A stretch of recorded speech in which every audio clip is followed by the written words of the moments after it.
पहले सुबह के समय श्री कृष्ण जन्मभूमि के दर्शन किए और पूजा के साथ ही मंदिर में सेवकों ने उनका स्वागत किया।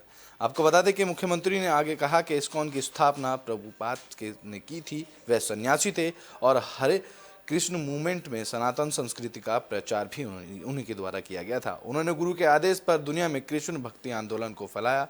बता दें कि इस कार्यक्रम में अपने संबोधन में उनके साथ सांसद हेमा मालिनी ने राधे राधे और हरे कृष्ण महामंत्र के जाप के साथ किया। आपको बता दें कि इस अवसर पर उन्होंने गुरुकुल स्कूल और डेयरी फार्म का उद्घाटन किया।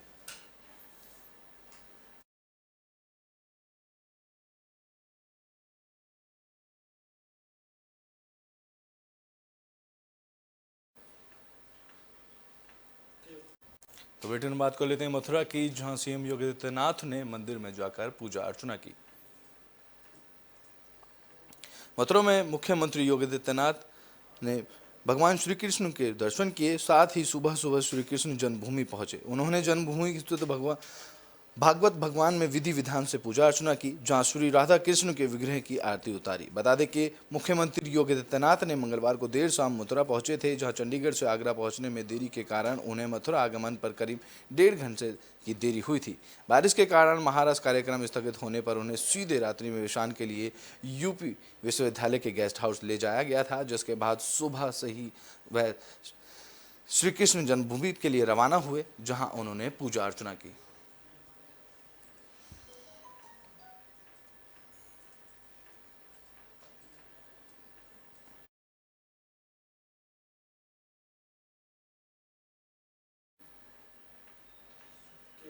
तो बुलेटिन में बात अब बागपत की कर लेते हैं, जहां जयंत चौधरी ने योगी सरकार पर जमकर निशाना साधा। बता दें कि राज्यसभा सांसद और राष्ट्रीय लोकदल के राष्ट्रीय अध्यक्ष जयंत चौधरी बागपत में आयोजित खेल कूद प्रतियोगिता में पहुंचे, जहां जयंत चौधरी ने योगी सरकार पर प्रदेश के युवा खिलाड़ियों को सुविधा मुहैया न कराने का आरोप लगाने के साथ ही अपने सांसद निधि का सारा फंड यूपी के खिलाड़ियों को सुविधा मुहैया कराने के लिए देने का ऐलान किया। जयंत चौधरी ने कहा कि छोटा से राज्य दिल्ली के खिलाड़ी नेशनल गेम में ढेरों सारे पदक लेके आते हैं, जबकि उत्तर प्रदेश के खिलाड़ी इससे पीछे रहते हैं। इसका सबसे बड़ा कारण सुविधाओं का अभाव है। उन्होंने कहा कि मैंने अपनी सांसद निधि खिलाड़ियों को सुविधा देने के लिए समर्पित की हुई है, क्योंकि हम चाहते हैं कि खेल और खिलाड़ी के विकास पर पूरा ध्यान दिया जाए। इस दौरान उन्होंने कहा कि अभी गुजरात में जो नेशनल गेम्स हुए थे, उसमें उत्तर प्रदेश को 8वां स्थान मिला है। एक छोटी सी दिल्ली से हमारे प्रदेश के ज़्यादा पदक प्राप्त किए जा रहे हैं, जिसमें प्रदेश में खिलाड़ियों के लिए बुनियादी सुविधाएं उपलब्ध नहीं हैं। स्टेडियम, तकनीक, शिक्षा देने वाले गुरु होने चाहिए, जबकि सरकारी नौकरी में प्राथमिकता भी होनी चाहिए, तभी खिलाड़ी प्रोत्साहित होते हैं। जयंत चौधरी ने खतौली प्रकरण पर कहा कि देश में कानून व्यवस्था यह सिद्ध हो चुका है कि यहाँ चुनाव में गठबंधन का प्रत्याशी दमदार होगा और मजबूती से आरएलडी के सिंबल पर चुनाव लड़ा जाएगा। उन्होंने आगे कहा कि सरकार महंगाई, अर्थव्यवस्था को मजबूत बनाने पर चर्चा न करते हुए चीतों पर सस्ती चर्चा करने में ज्यादा खुश है। निकाय चुनाव पर बोलते हुए उन्होंने कहा कि आरएलडी मजबूती के साथ चुनाव लड़ेगी।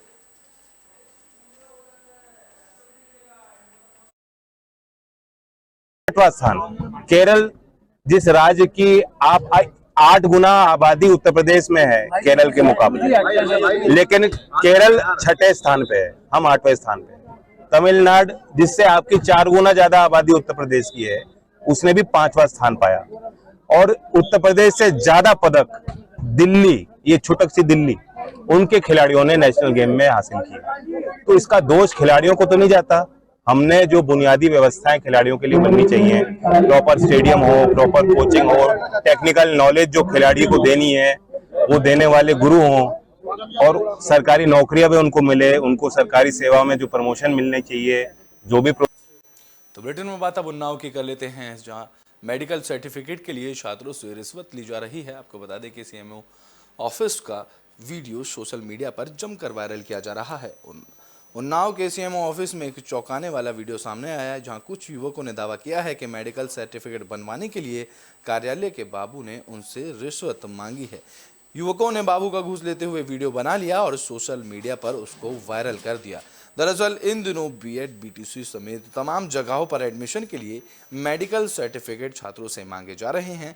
मेडिकल सर्टिफिकेट सीएमओ कार्यालय से प्रमाणित होकर मिलता है, तो वहीं अब एक वीडियो सोशल मीडिया पर जमकर वायरल हो रहा है, जिसमें सर्टिफिकेट के नाम पर छात्रों से पैसे लिए जा रहे हैं। उन्नाव के सीएमओ कार्यालय के कमरा नंबर 8 से मेडिकल सर्टिफिकेट जारी किया जाता है, जिसमें मेडिकल सर्टिफिकेट की ज़रूरत होती है। पहले वह फॉर्म भरकर एप्लीकेशन के साथ एप्लीकेशन को प्रमाणित कर आता है और फिर डॉक्टर से चेकअप कराकर उस एप्लीकेशन को रूम नंबर 8 में जमा करता है, जिसके बाद सीएमओ कार्यालय के बाबू मेडिकल सर्टिफिकेट जारी करते हैं। वहीं अब एक वीडियो सोशल मीडिया पर वायरल हो रहा है, जिसमें साफ तौर पर दिखाई पड़ रहा है कि मेडिकल सर्टिफिकेट देने के एवज में वहां के बाबू छात्रों से पैसे ले रहे हैं।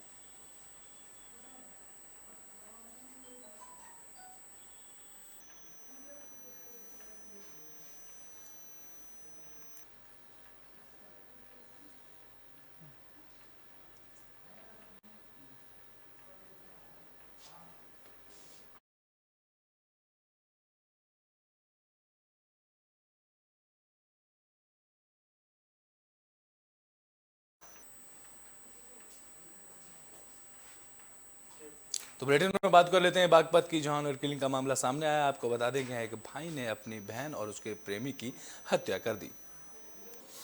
बागपत में उस वक्त हड़कंप मच गया जब ऑनर किलिंग की वारदात सामने आई। इस मामले में पुलिस ने महिला के भाई को हिरासत में ले लिया है। पुलिस ने आरोपी भाई की निशानदेही पर महिला और उसके प्रेमी के शव को जंगल से बरामद किया है। बता दें कि बुधवार की सुबह शामली के बॉर्डर पर लूम गांव के जंगल में लोगों को एक युवक का शव पड़ा मिला, तो वहीं लोगों ने इसकी जानकारी पुलिस को दी, जिसके बाद पुलिस ने शव को बरामद कर लिया। मरने वाले युवक की पहचान असुरा गांव के आरिफ के रूप में हुई है। वहीं चपरौली थाना प्रभारी नितिन पांडे ने बताया कि आरिफ की पीट कर हत्या की गई है। शव मिलने की जानकारी पुलिस को लोगों ने दी थी, जिसके बाद दोनों शवों को पोस्टमार्टम के लिए भेज दिया गया है। रमाला थाना पुलिस के मुताबिक मुरसलीन ने अपनी बहन मजहबी को बहला फुसलाने और धमकी देने के आरोप में आरिफ और उसके बहनोई के खिलाफ केस दर्ज कराया था, जबकि बताया जा रहा है कि दोनों के बीच करीब 8 साल से प्रेम प्रसंग चल रहा था, जिसका विरोध महिला के भाई हमेशा करते आ रहे थे। मामला रमाला थाना क्षेत्र के असारा गांव का है, जहां महिला उसी गांव में रहने वाले युवक से प्रेम प्रसंग चल रहा था। महिला की शादी कुछ साल पहले ही शामली जिले के कस्बे में हुई थी, लेकिन वो शादी के बाद भी प्रेमी के संपर्क में थी, जिसके बाद भाई ने अपनी बहन और उसके प्रेमी की हत्या कर दी, जिसके बाद उनके शवों को जंगलों में फेंक दिया।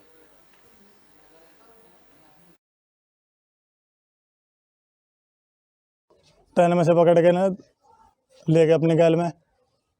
पकड़ने के बाद इन्हें कह लगा, भाई अगर जो तुमने अपने लमडे को बचाने की कोशिश करी, कह लगा उसे मारा गया तो ना बताइए ना। यहाँ में उनको धमकी दी, तो तीनों के तीनों लापता थे जी। ये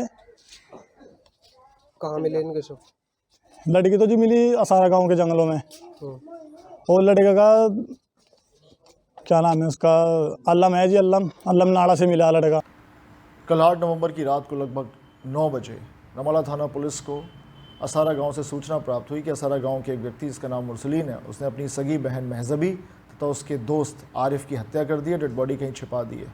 पुलिस तत्काल मौके पर पहुंची, मुरसलीन को हिरासत में लिया गया, उससे विस्तृत इंटरोगेशन की गई। पूछताछ में उसने ये बताया कि उसकी सगी बहन महजबी, जो कि शादीशुदा थी, 3 बच्चे थे, वो अपने गांव के एक व्यक्ति, शादीशुदा व्यक्ति आरिफ के साथ 20। तो बुलेटिन में बात महोबा की कर लेते हैं, जहां डीएम ने स्कूली बच्चों के साथ मन की बात की। आपको बता दें कि इस दौरान उन्होंने स्कूली बच्चों से गुटखा छोड़ो मुहिम का साथ देने की अपील की। उत्तर प्रदेश के महोबा जिले में जिलाधिकारी मनोज कुमार से मिलने गए छात्र छात्राओं ने उनसे मन की बात की, जिसमें डीएम कार्यालय पहुंचे स्टार सिटी के स्कूली छात्र छात्राओं ने इस दौरान अपने भविष्य को बेहतर बनाने के संबंधित जरूरी चर्चाएं की। इस दौरान जिलाधिकारी ने स्कूली छात्र छात्राओं से गुटखा छोड़ो मुहिम में शामिल होकर अपने अभिभावकों से गुटखे के सेवन से दूर रहने में सहयोग करने की अपील की। बता दें कि मुख्यालय के स्टार सिटी स्कूल के छात्र छात्राओं ने डीएम कार्यालय पहुंचकर जिलाधिकारी मनोज कुमार से मन की बात की। इस दौरान डीएम महोबा ने उनसे मार्गदर्शन लेते हुए स्कूली छात्र छात्राओं के साथ वक्त गुजारते हुए उनसे तमाम महत्वपूर्ण जानकारी दी।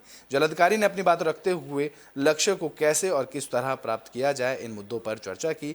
इस मन की बात के दौरान जिलाधिकारी मनोज कुमार ने छात्र छात्राओं को बताया कि वह अपनी शिक्षा के साथ साथ मूल कर्तव्यों को न सिर्फ पहचाने बल्कि इंटरमीडिएट के बाद अपने लक्ष्यों को लेकर जी तोड़ भी मेहनत करें।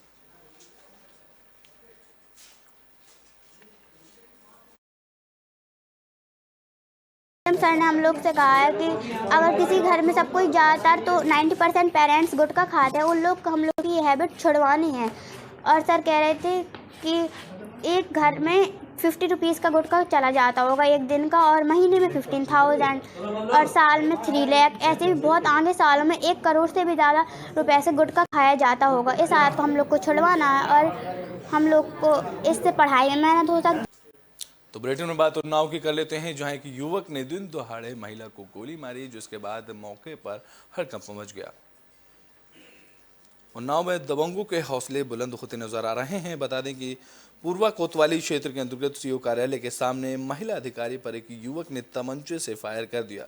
गोली की आवाज सुनकर ग्रामीणों में भगदड़ मच गया। तभी तमंचे में कारतूस भरते समय ग्रामीणों ने युवक को पकड़कर पुलिस के हवाले कर दिया, जिसमें जख्मी महिला को परिजन और पुलिस ने जिला अस्पताल में भर्ती कराया, जहां उसे बेहतर इलाज के लिए कानपुर हेलट के लिए रेफर कर दिया गया। बता दें कि सदर कोतवाली क्षेत्र के सिविल लाइन पश्चिमी खेड़ा की रहने वाली Amit Kushwaha Kanpur IEF gun factory के असिस्टेंट मैनेजर पद पर तैनात हैं। अमित की शादी रायबरेली थाना खीरो के तुगना गांव में रहने वाले चंद्रभान के साथ हुई, जिसके बाद 4 साल से दंपत्ति के बीच विवाद चल रहा था। रायबरेली कोर्ट में सोमवार को वह पति से तलाक के मामले में गवाही लगी थी, जिसमें कोर्ट का काम निपटने के बाद मंगलवार अमित कुशवाहा अपनी मां विजय लक्ष्मी और भाई अजय के साथ कार में पूर्वा समाधि स्थल पहुंची थी, जहां समाधि स्थल पर दर्शन के बाद अमित कुशवाहा कार में बैठ गई और भाई और परिवार के साथ खरीदारी करने लगी। तभी एक युवक सामने से आया और कार में सवार अमित कुशवाहा पर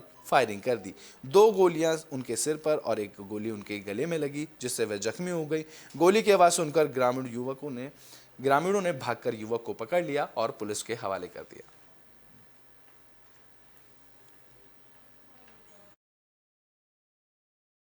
थी वहीं पर उसके भांजे ने उसको जो है तमंचे से फायर कर दिया और उससे जैसे वो घायल अवस्था में उसको सदर अस्पताल लाया गया है और यहाँ से उसको बेहतर इलाज के लिए हेलट हॉस्पिटल कानपुर के लिए रेफर किया गया है।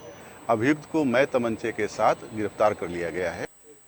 तो बुलेटिन में बात संभल की कर लेते हैं, जहां युवती से मिलने पहुंचे युवक को ग्रामीणों ने पकड़ लिया, जिसके बाद उसकी खूंटे से बांधकर पिटाई की, जिसका वीडियो सोशल मीडिया पर जमकर वायरल किया जा रहा है। बता दें कि संभल जिले में एक हैरान कर देने वाला मामला सामने आया। यहां पर छेड़छाड़ के आरोपी युवक को जानवरों की तरह खूंटे से बांधकर बेरहमी से पिटाई का वीडियो सोशल मीडिया पर वायरल किया जा रहा है। युवकों के तालिबानी अंदाज में पिटाई का वीडियो गुन्नौर तहसील के रजपुरा थाना इलाके के गांव का बताया जा रहा है, जहां पुलिस ने युवक की तहरीर के आधार पर 3 आरोपियों के खिलाफ केस दर्ज कर मामले की जांच शुरू कर दी है। बता दें कि सोशल मीडिया पर वायरल वीडियो गुन्नौर तहसील के रजपुरा थाना इलाके के सिकंदरपुर खागी गांव का बताया जा रहा है। बता दें कि युवक अपने 2 साथियों के साथ सिकंदरपुर खागी में एक युवती से मिलने पहुंचा था, जिसके बाद गांव के ग्रामीणों ने उसे पकड़ लिया, जबकि दूसरे युवक भागने में कामयाब हुए।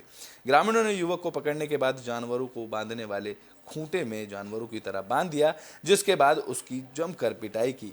पिटाई का वीडियो सोशल मीडिया पर जमकर वायरल किया जा रहा है।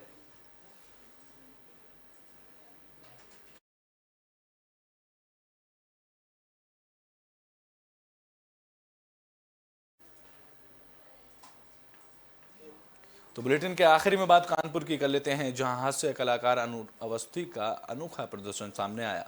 आपको बता दें कि कानपुर में डेंगू के बढ़ते मामलों ने लोगों की चिंता बढ़ा दी है। शहर में नगर निगम के तमाम प्रयास नाकाफी साबित होते नजर आ रहे हैं। इस बीच कॉमेडियन अनु अवस्थी ने नगर निगम और स्वास्थ्य विभाग की पोल खोलने का एक नया तरीका ईजाद किया है। उन्होंने नगर निगम कार्यालय के बाहर खुली जीप में मच्छरदानी लगाकर अफसरों को करारा जवाब दिया है। दरअसल भाभी जी घर पर हैं कि सीरियल में अंगूरी भाभी के मामिया ससुर का किरदार निभाने वाले अवस्थी जब जीप के बाहर उतरे तो मच्छरदानी से ढका हुआ छाता नजर आए। अनु अवस्थी अफसरों को नींद से जगाने के लिए एक हाथ में छाता और दूसरे हाथ में अगरबत्ती लिए घूमते नजर आए। जारी है। रोज 4-6 लोग मर रहे हैं। आप हमको चीन से बचा रहे हो, हमको पाकिस्तान से बचा रहे हो, बॉर्डर पे आदमी लगाए हो, सेना लगाए हो, सबको हम सलाम करते हैं। लेकिन जो शहर के अंदर रह रहे हैं उनका क्या दोष है, वो काहे मर रहे हैं।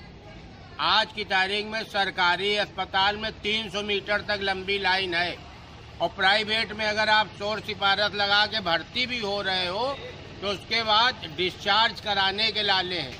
लाखों 50,000 रुपया लग जाता है मरीज डिस्चार्ज कराने में। गरीब आदमी मरा जा रहा है, जिसका जुगाड़ नहीं है उसको तो सुसाइड कर लेना चाहिए। एक भी दिन फॉगिंग मशीन नहीं आई है। मच्छर का आलम ये है, जहाँ खड़े हो जाओ वहाँ 150 मच्छर घेर लेते हैं। तो इसलिए हमने नगर निगम में जाके प्रार्थना करी है कि सर फॉगिंग मशीन जो बनाई गई हैं उनको सड़क पर दौड़ाओ। अपना उत्तर प्रदेश में अभी के लिए बस इतना ही। देश और दुनिया की तमाम खबरों के लिए देखते रहें एबी स्टार न्यूज।